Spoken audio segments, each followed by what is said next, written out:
कृष्ण वंदे जगद्गुरुम्। छठवें अध्याय का 7वां और 8वां श्लोक। छठवें अध्याय का 7वां श्लोक। जितात्मनः प्रशांतस्य परमात्मा समाहितः। शीतोष्ण सुख दुःखेषु तथा मानापमान्योः। ऊपर कहे गए श्लोकों का अर्थ है, जिसने अपने आप पर अपनी विजय कर ली है, उस शीतोष्ण अनुकूलता प्रतिकूलता सुख दुख तथा मान अपमान में निर्विकार मनुष्य को परमात्मा नित्य प्राप्त हैं। जितात्मनः का अर्थ है, जो शरीर इंद्रिया मन बुद्धि आदि किसी भी प्राकृत पदार्थ की अपने लिए सहायता नहीं मानता और उन प्राकृत पदार्थों के साथ किंचन मात्र भी अपनेपन का संबंध नहीं जोड़ता, उसका नाम जितात्मा है। जितात्मा मनुष्य अपनी तो हित करता ही है, उसके द्वारा दुनिया का भी बड़ा भारी हित होता है। शीतोष्ण सुख दुःखेषु प्रशांतस्य का अर्थ है, यहाँ शीत और उष्णैन दोनों पदों पर गहरा विचार करें तो ये सर्दी और गर्मी के वाचक सिद्ध नहीं होते, क्योंकि सर्दी और गर्मी ये दोनों केवल त्वगिंद्रिय के विषय हैं। अगर जितात्मा पुरुष केवल एक त्वगिंद्रिय के विषय में ही शांत रहेगा तो श्रवण नेत्र रसना और घ्राणैन इंद्रियों के विषय बाकी रह जाएंगे, अर्थात इनमें उसका प्रशांत रहना बाकी रह जाएगा, तो उसमें पूर्णता नहीं आएगी। अतः यहाँ शीत और उष्ण पद अनुकूलता और प्रतिकूलता के वाचक हैं। शीत अर्थात अनुकूलता की प्राप्ति होने पर भीतर में एक तरह की शीतलता मालूम देती है, और उष्ण अर्थात प्रतिकूलता की प्राप्ति होने पर भीतर में एक तरह का संताप मालूम देता है। तात्पर्य है कि भीतर में न शीतलता हो और न संताप हो, प्रत्युत एक समान शांति बनी रहे, अर्थात इंद्रियों के अनुकूल प्रतिकूल विषय वस्तु व्यक्ति घटना परिस्थिति आदि की प्राप्ति होने पर भीतर की शांति भंग न हो। कारण कि भीतर में जो स्वतः सिद्ध शांति है वह अनुकूलता में राजी होने से और प्रतिकूलता में नाराज होने से भंग हो जाती है। अतः शीतोष्ण में प्रशांत रहने का अर्थ हुआ कि बाहर से होने वाले संयोग वियोग का भीतर असर न पड़े। अब यह विचार करना चाहिए कि सुख और दुःख पद से क्या अर्थ लें। सुख और दुःख दो दो तरह के होते हैं। एक साधारण लौकिक दृष्टि से जिसके पास धन संपत्ति वैभव स्त्री पुत्र आदि अनुकूल सामग्री की बहुलता हो उसको लोग सुखी कहते हैं। जिसके पास धन संपत्ति वैभव स्त्री पुत्र आदि अनुकूल सामग्री का अभाव हो उसको लोग दुःखी कहते हैं। दो, जिसके पास बाहर की सुखदायी सामग्री नहीं है, वह भोजन कहाँ करेगा इसका पता नहीं है, पास में पहनने के लिए पूरे कपड़े नहीं हैं, रहने के लिए स्थान नहीं है, साथ में कोई सेवा करने वाला नहीं है, ऐसी अवस्था होने पर भी जिसके मन में दुःख संताप नहीं होता और जो किसी वस्तु व्यक्ति परिस्थिति आदि की आवश्यकता का अनुभव भी नहीं करता, प्रत्युत हर हालत में बड़ा प्रसन्न रहता है, वह सुखी कहलाता है। परंतु जिसके पास बाहर की सुखदायी सामग्री पूरी है, भोजन के लिए बढ़िया से बढ़िया पदार्थ हैं, पहनने के लिए बढ़िया से बढ़िया कपड़े हैं, रहने के लिए बहुत बढ़िया मकान है, सेवा के लिए कई नौकर हैं, ऐसी अवस्था होने पर भी भीतर में रात दिन चिंता रहती है कि मेरी यह सामग्री कहीं नष्ट न हो जाए, यह सामग्री कायम कैसे रहे, बढ़े कैसे आदि। इस तरह बाहर की सामग्री रहने पर भी जो भीतर से दुःखी रहता है वह दुःखी कहलाता है। तथा मानापमान्योः का अर्थ है, ऐसे ही जो मानापमान में भी प्रशांत है। अब यहाँ कोई शंका करे कि मान अपमान भी तो प्रारब्ध का फल है, अतः यह शीतोष्ण अनुकूल प्रतिकूल परिस्थिति के ही अंतर्गत आ गया।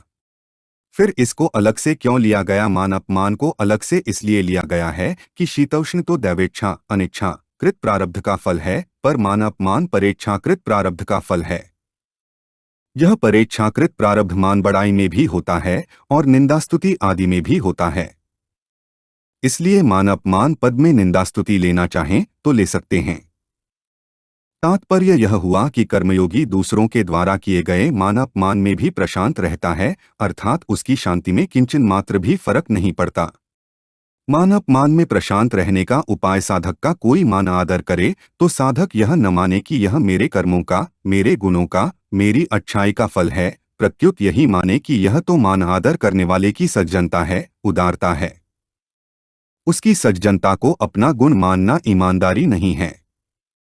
अगर कोई अपमान कर दे तो ऐसा माने कि यह मेरे कर्मों का ही फल है। इसमें अपमान करने वाले का कोई दोष नहीं है, प्रत्युत वह तो दया का पात्र है, क्योंकि उस बेचारे ने मेरे पापों का फल भुगताने में निमित्त बनकर मेरे को शुद्ध कर दिया है। इस तरह मानने से साधक मान अपमान में प्रशांत निर्विकार हो जाएगा। अगर वह मान को अपना गुण और अपमान को दूसरों का दोष मानेगा तो वह मान अपमान में प्रशांत नहीं हो सकेगा। परमात्मा समाहितः का अर्थ है शीतोष्ण सुख दुख और मानव मानयन छहों में प्रशांत निर्विकार रहने से सिद्ध होता है कि उसको परमात्मा प्राप्त है। कारण कि भीतर से विलक्षण आनंद मिले बिना बाहर की अनुकूलता प्रतिकूलता सिद्धि असिद्धि और मानव मान में वह प्रशांत नहीं रह सकता। वह प्रशांत रहता है तो उसको एकरस रहने वाला विलक्षण आनंद मिल गया है। इसलिए गीता ने जगह जगह कहा है कि जिन पुरुषों का मन साम्यावस्था में स्थित है उन पुरुषों ने इस जीवित अवस्था में ही संसार को जीत लिया है। जिस लाभ की प्राप्ति होने पर उससे अधिक लाभ का होना मान ही नहीं सकता और जिसमें स्थित होने पर बड़े भारी दुहक से भी विचलित नहीं हो सकता आदि आदि। 6वें अध्याय का 8वां श्लोक। ज्ञान विज्ञान तृप्तात्मा कूटस्थो विजितेन्द्रियः युक्त इत्युच्यते योगी समलोष्टाश्मकांचन।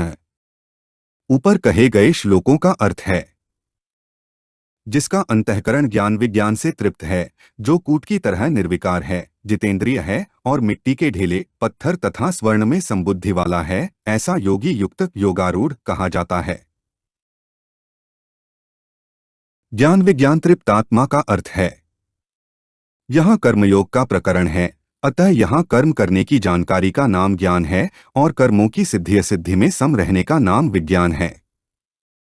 स्थूल शरीर से होने वाली क्रिया, सूक्ष्म शरीर से होने वाला चिंतन और कारण शरीर से होने वाली समाधि इन तीनों को अपने लिए करना ज्ञान नहीं है। कारण की क्रिया, चिंतन, समाधि आदि मात्र कर्मों का आरंभ और समाप्ति होती है तथा उन कर्मों से मिलने वाले फल का भी आदि और अंत होता है, परंतु स्वयं परमात्मा का अंश होने से नित्य रहता है। अतः अनित्य कर्म और फल से इस नित्य रहने वाले को क्या तृप्ति मिलेगी? जड़ के द्वारा चेतन को क्या तृप्ति मिलेगी? ऐसा ठीक अनुभव हो जाए कि कर्मों के द्वारा मेरे को कुछ भी नहीं मिल सकता, तो यह कर्मों को करने का ज्ञान है। ऐसा ज्ञान होने पर वह कर्मों की पूर्ति अपूर्ति में और पदार्थों की प्राप्ति अप्राप्ति में सम रहेगा, यह विज्ञान है। इस ज्ञान और विज्ञान से वह स्वयं तृप्त हो जाता है। फिर उसके लिए करना, जानना और पाना कुछ भी बाकी नहीं रहता।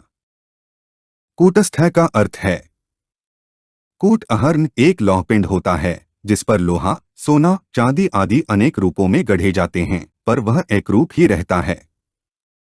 ऐसे ही सिद्ध महापुरुष के सामने तरह तरह की परिस्थितियां आती हैं, पर वह कूट की तरह ज्यों का त्यों निर्विकार रहता है। विजितेंद्रिय का अर्थ है कर्मयोग के साधक को इंद्रियों पर विशेष ध्यान देना पड़ता है, क्योंकि कर्म करने में प्रवृत्ति होने के कारण उसके कहीं न कहीं रागद्वेष होने की पूरी संभावना रहती है। इसलिए गीता ने कहा है सर्वकर्मफल त्यागन ततः कुरु यतात्मवान, अर्थात कर्मफल के त्याग में जितेंद्रियता मुख्य है। इस तरह साधनावस्था में इंद्रियों पर विशेष ख्याल रखने वाला साधक सिद्ध अवस्था में स्वतः विजितेंद्रिय होता है। युक्त इत्युच्यते योगी का अर्थ है ऐसा ज्ञान विज्ञान से तृप्त, निर्विकार, जितेंद्रिय और संबुद्धि वाला सिद्ध कर्मयोगी युक्त अर्थात योगारूढ़ समता में स्थित कहा जाता है। समलोष्टाश्मकांचन का अर्थ है लोष्ट नाम मिट्टी के ढेले का, अश्म नाम पत्थर का और कांचन नाम स्वर्ण का है। इन सब में सिद्ध कर्मयोगी सम रहता है। सम रहने का अर्थ यह नहीं है कि उसको मिट्टी के ढेले, पत्थर और स्वर्ण का ज्ञान नहीं होता। उसको यह ढेला है, यह पत्थर है, यह स्वर्ण है ऐसा ज्ञान अच्छी तरह से होता है और उसका व्यवहार भी उनके अनुरूप जैसा होना चाहिए वैसा ही होता है, अर्थात वह स्वर्ण को तिजोरी में सुरक्षित रखता है और ढेले तथा पत्थर को बाहर ही पड़े रहने देता है। ऐसा होने पर भी स्वर्ण चला जाए, धन चला जाए तो उसके मन पर कोई असर नहीं पड़ता और स्वर्ण मिल जाए तो भी उसके मन पर कोई असर नहीं पड़ता, अर्थात उनके आने जाने से, बनने बिगड़ने से उसको हर्ष शोक नहीं होते, ही उसका सम रहना है। उसके लिए जैसे पत्थर है वैसे ही सोना है, जैसे सोना है वैसे ही ढेला है और जैसे ढेला है वैसे ही सोना है।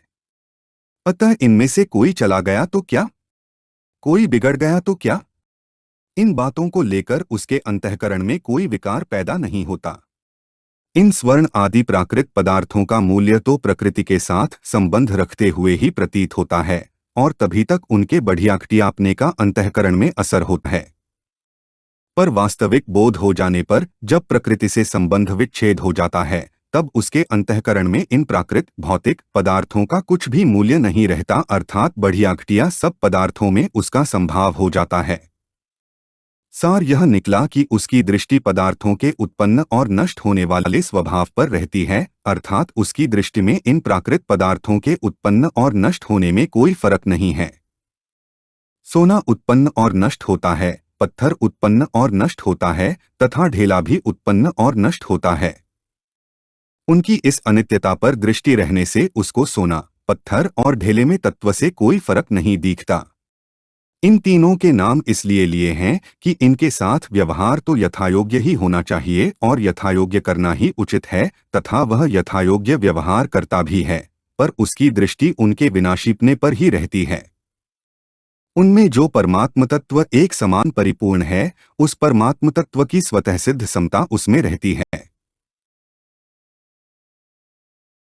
हमारे चैनल को सब्सक्राइब करें। अगर यह वीडियो आपको अच्छी लगी तो वीडियो को लाइक करें, वीडियो को अपने दोस्तों के साथ शेयर करें, अपने सुझाव हमें कमेंट करके बताएं। जय श्री कृष्णा।